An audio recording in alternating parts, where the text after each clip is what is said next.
When the internet began, bulletin board services, or BBS, became the first online communities of the so-called information superhighway. Using their phone lines, people logged in from all over America to talk about sports, games, movies, and on one BBS in particular, share their ghost stories.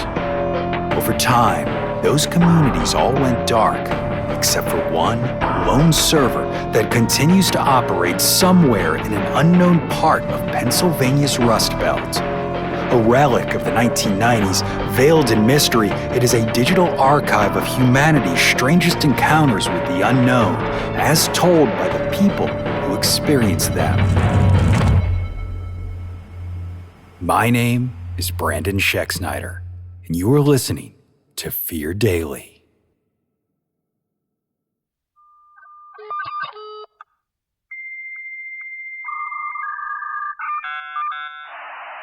Subject, Rumandrum. User, aparanorman8. Posted, April 12, 1997.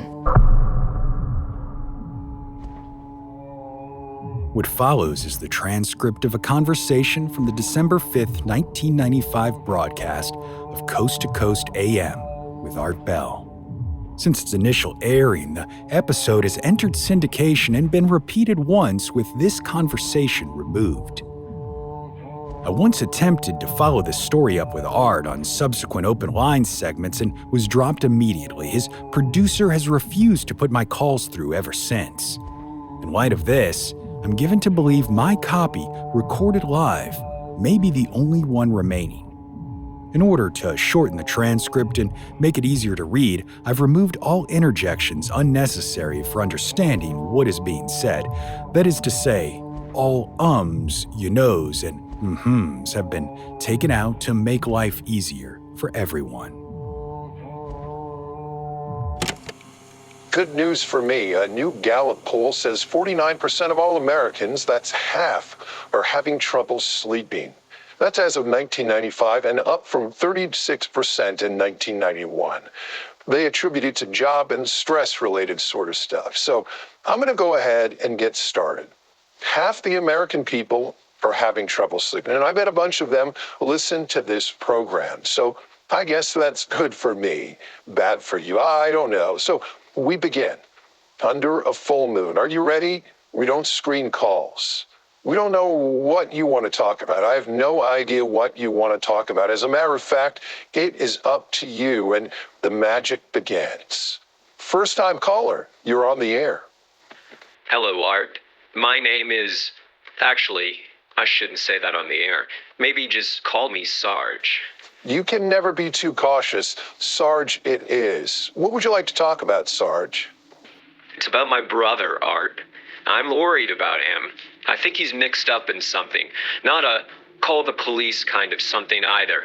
I am police, and I know the difference. With respect, Sarge, I'm not sure how I can help you. I think the kind of thing he's mixed up in is the same sort of thing you talk about on your show, the paranormal. What makes you say that? The first thing you need to know about my brother is that he's an archivist, a librarian, I'd guess you'd say. He works for a large government organization responsible for historical preservation. There's an element of secrecy involved, so I can't be more specific. He's been doing the job since the late 70s, and he is, from what I understand, very good at it. We're not close, not really, but every year on the anniversary of our mother's death, we meet at her graveside. In recent years, he's talked more about his work than ever before. He seems specifically upset that parts of the organization's collection were being purged for what he called ideological reasons.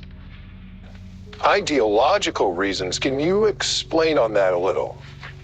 My brother believes some of the documents being destroyed were part of a secret history of the world, one that pointed to the existence of, well, the paranormal. He said that there were, I have notes. He said there were many worlds existing alongside our own. Some so beautiful we might mistake them for heaven, others so awful we might think they were hell. Most, he thought, fell somewhere in between. My brother started hiding books from those in his organization who wanted to purge them. I warned him against it, told him they must have systems in place to track things like this, but he wouldn't listen. He's like that.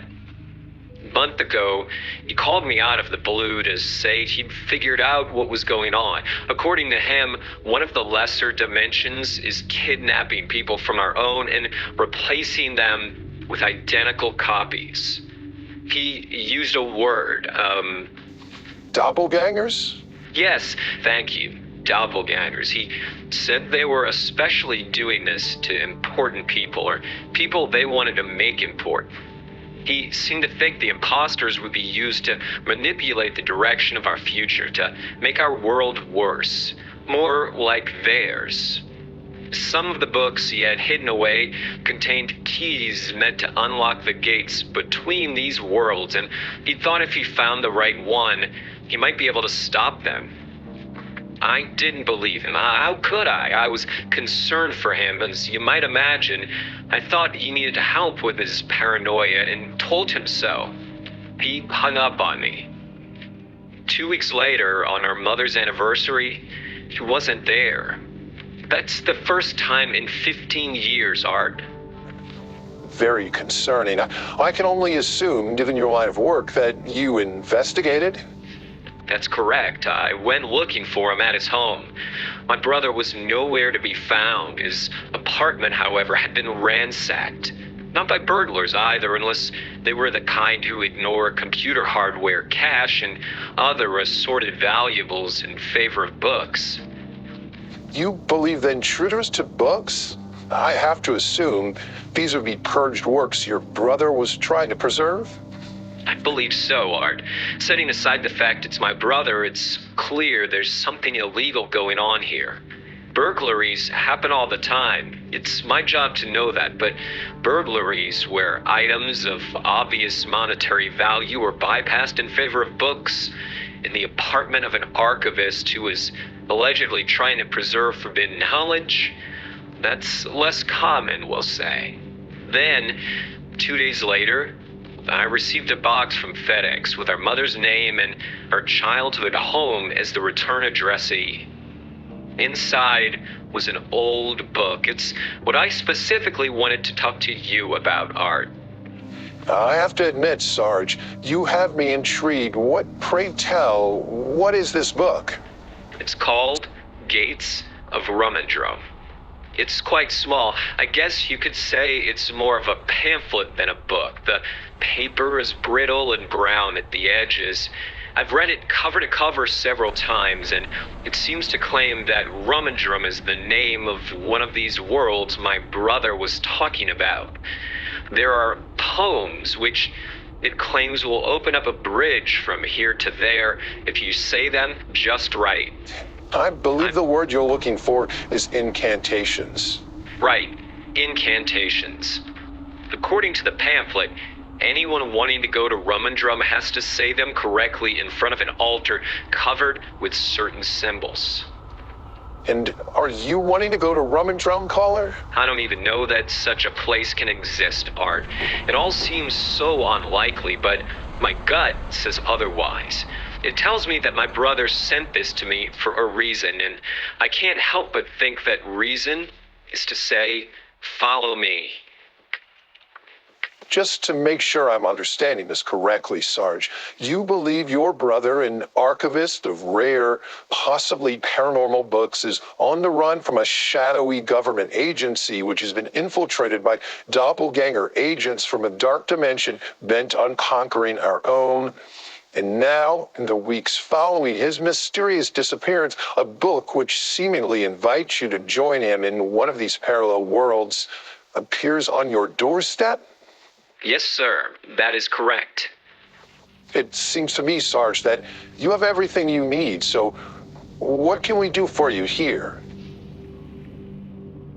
I suppose I wanted to know what you thought, Art. I've drawn the symbols, all 16 of them, in a hexagonal shape. I was about to say the words, then it occurred to me, I might have lost my mind. Have I? I'm not qualified to give you advice, caller, but I will say that despite having made some serious and difficult to substantiate allegations, you sound calm and reasonable. I'll tell you what, Sarge, I'll tell you what. Why don't you go ahead and do it? Finish the incantations while you're on air with us. If it doesn't work, during the commercial break, we can provide you with a phone number where you can access the mental health system. If it does work, we'll have our very own first ever dimensional traveler on this show. What say you? Caller? Sarge, are you still there? I'm still here, Art. I was thinking it over. You're right. In for a penny, in for a pound. I guess I'll just go ahead then. Listeners, please know that this is not a scripted segment. You are about to hear live on air possible confirmation that our reality is but one of many. No matter what happens in the next few minutes, touch not that dial. Caller, proceed.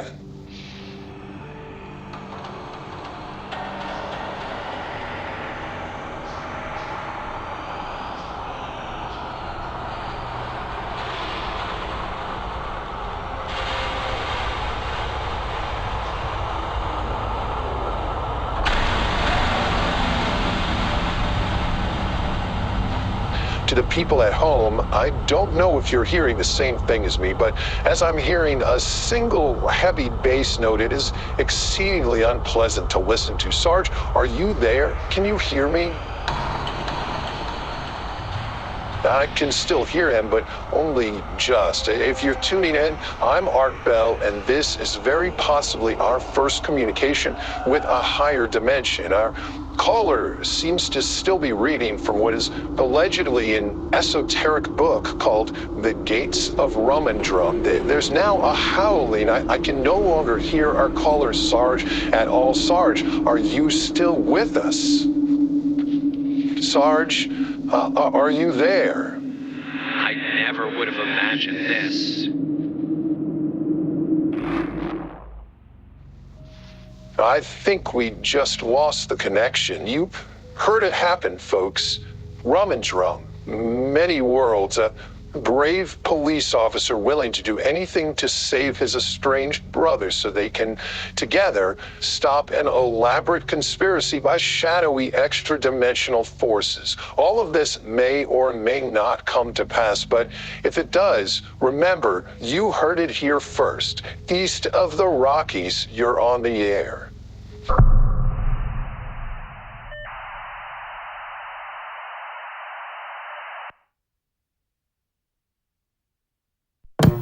Subject, the mission. User, UN508. Posted, June 12, 1996.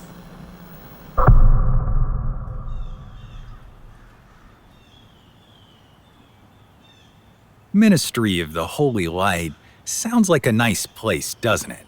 Safe. The sort of place you were if you were down on your luck and they offered you a hot meal. You might not think twice about going.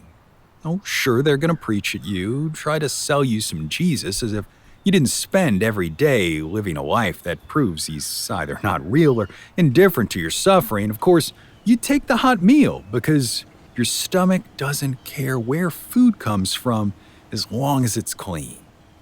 After a few of those meals, you'd trust them, wouldn't you? Why not? After all, they've become an island of consistency in a world where the only other thing you can rely on is getting kicked in the nuts, day after day after day. Then, for Christmas, they promise you and your friends a special meal, a feast just for you. As much as you want, for as long as you want. They even offer to stretch the rules a little, supply some vino as a Christmas treat. The last thing you'd expect is for them to wait until every one of you is feeling fat and full and drunk, then lock the doors from the outside and set the place on fire. Your last thought as the superheated air scorched your lungs black would be that someone had made a terrible mistake. You'd never guess that every single person you trusted to feed you for the last 6 months had been leading you to this moment. Maybe it's better you die ignorant. That's not for me to say. Either way, you're fucking dead. That horror show is very real, and by my count, the Ministry of the Holy Light has taken it on the road to at least 8 different cities in 8 states since 1989. They hit here last year. Emergency services got a call to a warehouse fire in the Central Manufacturing District. It was burning so hot, FD had to pull out within 5 minutes of entry and settle for establishing a cordon to make sure the fire didn't spread to neighboring buildings. They called us because while they were inside, they saw bodies piled up against several exit doors. By the time things had cooled off enough for us to safely get inside, chunks of blackened bone poked up through the ash like icebergs on a dead sea. The medical examiner said that based on the number of fragments recovered, it was likely there had been at least 12 people inside. Fire investigators concluded that a space heater had sparked up near some old, oily rags. Their report indicated traces of accelerant had been found, but not enough to indicate arson. Everyone involved was satisfied with the conclusion that a bunch of squatters with bad luck had gone to their reward. The bosses classified situations like this as NHI, that stands for No Humans Involved. Case closed. I might have gone along with that too. After all, I'm no crusader. I punch a clock, I do my job, I go home to my family. You don't get paid extra for being creative. It was my kid brother, Chad, who put the seed of doubt in me. There was a long period of time where we didn't know if Chad was going to make it. He's a bright kid, can learn anything after you walk through it a single time, but he had a habit bad enough that it put him on the street. It didn't matter how much we tried to help him, how many programs we put him in, he'd just get up and walk out the door. For 5 years, he disappeared off the radar completely. Then one day, out of nowhere, he came to me, said he was done with it, asked if I could help him kick the junk for good. Ever since then, he's been clean. Even though he spent most of those years in a heroin fog, Chad learned the streets like a college kid learns the classics. When he came over for New Year's dinner after the fire, he asked me point blank how the squatters were getting to and from the squat. He said that part of the city had never been popular with the street crowd because it was too far from everything else. No dealers, no place to eat, nothing. So if they had been living there, how? It was too good a question to ignore. My lieutenant didn't want to hear it. Neither did the boys in the bullpen. There's enough red on the board as it is, they said. Why make more work for ourselves? The attitude rankled me. My wife tells me it's probably because I recognized a little too much of myself in it, and she's usually right about these things. I started working the case in my spare time, talking to CIs, bringing sacks of sandwiches to encampments underneath bridges where no cop usually bothers to go. After a couple weeks of working them, the hobos started to open up a bit. Who knows, maybe it wasn't the sandwiches as much as it was the novelty of having PD care about what happened to them. Pictures started to emerge, vague but there. In June, some clean-cut white kids started coming around the jungles offering meals. That, in and of itself, wasn't unusual, I was told. There were Jesus jumpers all over town, feeding folks in exchange for ministry. What set these kids apart was that they offered to bus anyone interested to and from their church and feed them real, hearty food. This wasn't a soup kitchen, it was Meals on Wheels. I got word of a guy named Freddie, a crackhead who had gone with the kids 2 or 3 times before he stopped cold. It took me 3 full weeks of knocking on doors and handing out coffees before I found him. He was in a flop house just outside the loop, passed out on a filthy old mattress with a crack pipe in his hand. Whatever I expected him to be like when he woke up, it wasn't what I got. He was smart, and whenever he hit that pipe, it'd be crystal clear for minutes at a time. It was like he was floating off in space, and the only thing that could bring him back to the center was that rock. I asked Freddie about the kids with the bus, the ones who fed him. It was him who gave me the name Ministry of the Holy Light. Freddie said that the kids took him to a warehouse outside of downtown. I asked him if it was the same one that burned up at Christmas, and he gave me a blank look. Guess he wasn't much for the news. He said they fed them well, and while they proselytized to them, it didn't seem like their hearts were in it.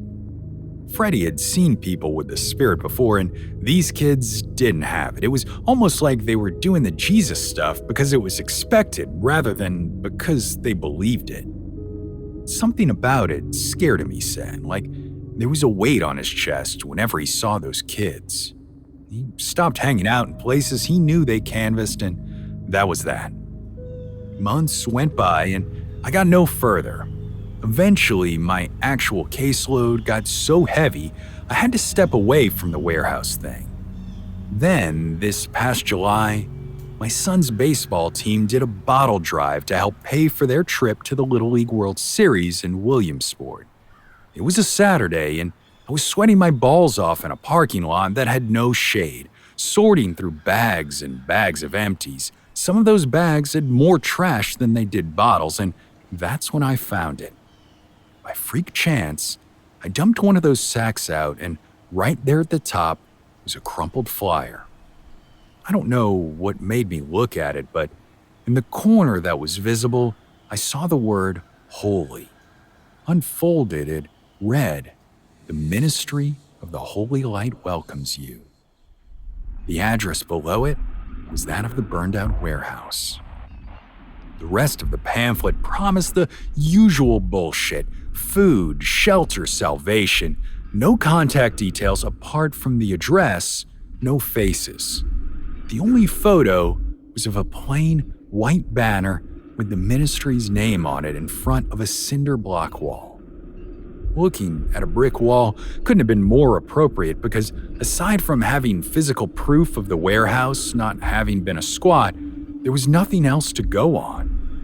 Another couple months passed, then Chad came by for my daughter's birthday party in September. After they cut the cake, I took him into my office and explained what I'd spent the last few months doing, that I had managed to prove the existence of this mission and connected it to the warehouse, but not anything else. That little son of a bitch, he saw right away what I'd missed this whole time. In the photograph on the pamphlet, the banner was stretched across gray cinder blocks. The warehouse that had burned was fronted with red brick. There were multiple locations. The big question was, how many were there, and had any of them burned down? I got a map and drew a series of concentric circles on it at 100-mile intervals. If there was a medium-sized or larger city in the circle, I put a call into their fire department and homicide unit asking about structure fires involving multiple deaths. I finally got a hit in Dayton, Ohio, talking to a detective named Petrovich. An abandoned storage facility had caught fire in '92, taking 10 squatters with it. 5 years before that, the Sherwin-Williams factory in Dayton had made national headlines by burning for 6 days. Anything less than that wasn't going to make the news, according to Petrovich, especially since word had been passed that the dead were all homeless.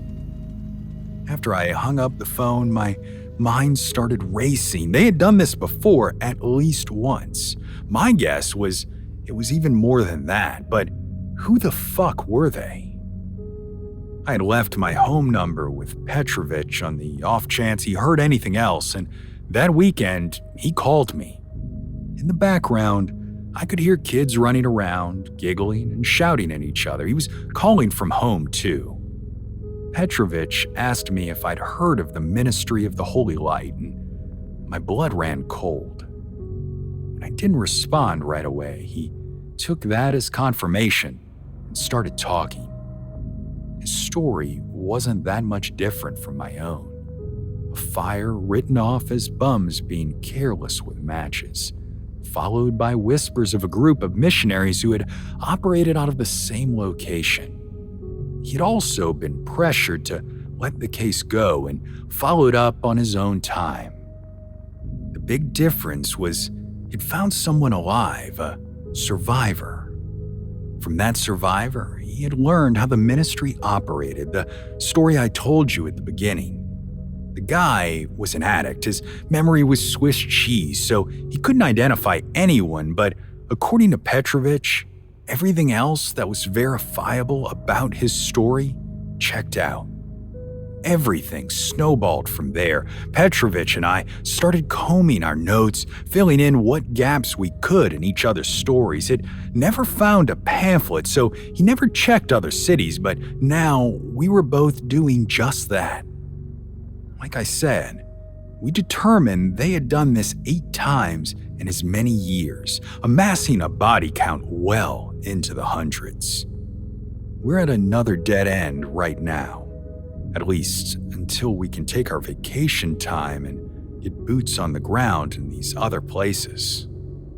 These psychos are the most prolific mass murderers since Jim Jones, yet there are only 2 people in the world who know they're out there. Well, I guess now you do too.